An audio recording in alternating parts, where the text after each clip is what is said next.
The mayor had talked about, like bulldozing the ninth and lower Ninth Ward. Yeah, they did.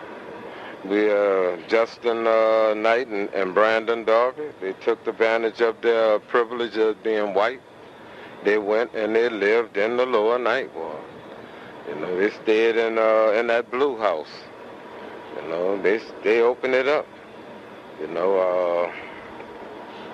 And these are people who, if we don't understand the dynamics of what they did, it'll get lost in history. And these was historical facts. I mean, listen, never in the history of Louisiana have you ever had almost 10,000 whites come into a black community, not trying to destroy it. Never. Most of the whites that came down here was classified by most of the whites in the surrounding communities as being nigger lovers. But they was here. They done this. They did more to break that racial divide than history would ever record. But because they won't say it, because they won't do that because of two reasons. One, we're in the Deep South, and two, as far as they're concerned, a nigger was in charge of it. And that's something they will not ever acknowledge, and that is whites that came down and worked under supervision of a black man. And probably all the houses being gutted turned the public's opinion around about the Ninth Ward being bulldozed.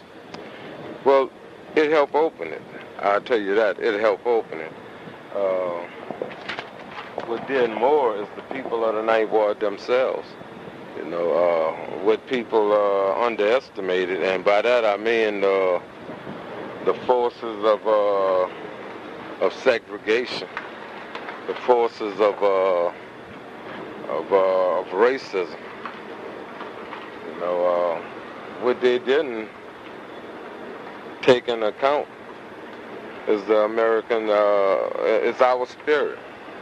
Saying, I don't care who you are. If you stay in New Orleans long enough, it got you. Because New Orleans is one of the cities that you don't live in New Orleans. New Orleans live in you. If a person say that I live in New Orleans, they ain't gonna stay here that long.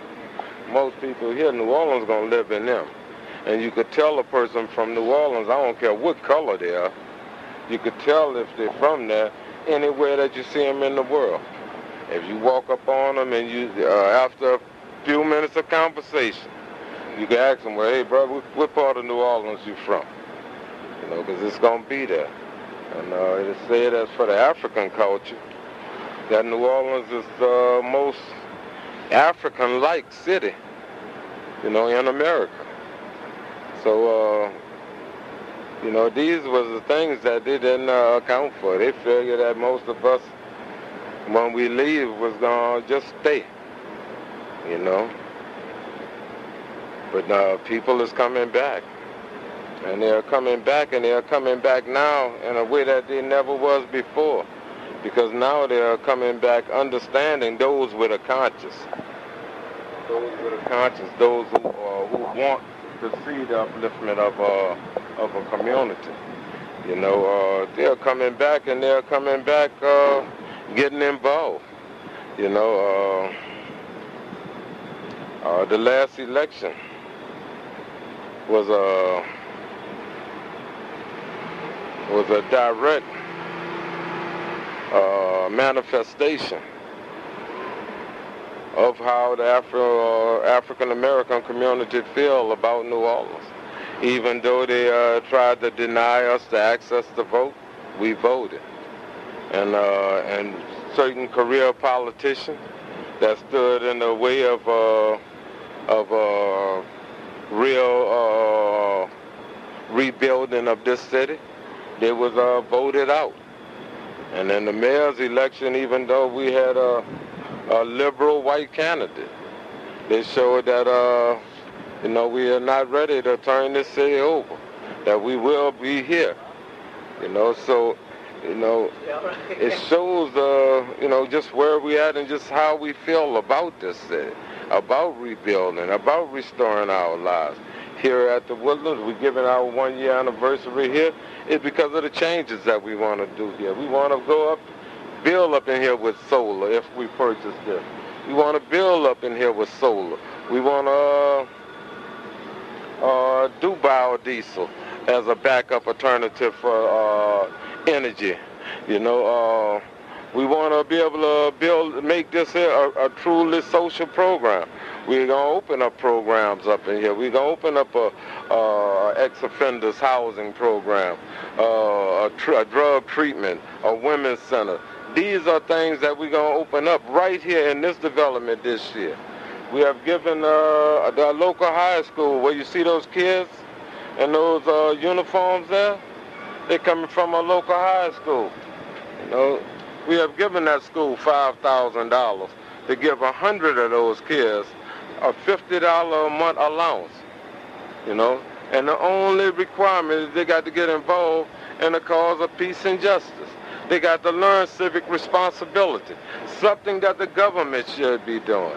That's the only thing that we are asking, you know. But for this, we have done this. We have also given the school walker $1,000 to make sure that these kids have the proper uniform. You know, this is something that we have done as individuals.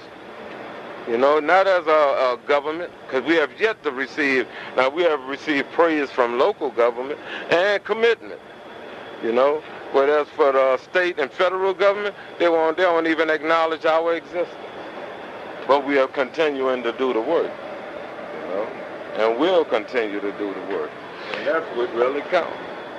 Well, it sounds like in the year ahead, it sounds like the best is yet to come. Oh, yes. Oh, yes. Watch our third. You know, watch our third. Because by that time there, we'll be a global organization. You know, watch our third. Okay. Our second, we're going to solidify here in America. And our third year, we're going to start trying to work on a global scale of taking this knowledge, you know, and helping others to apply to meet their needs.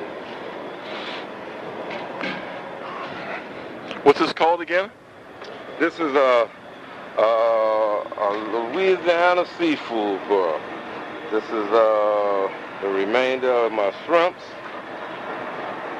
And again, that's my vegetarian. So are you a good cook? I'm not a good cook. But I'm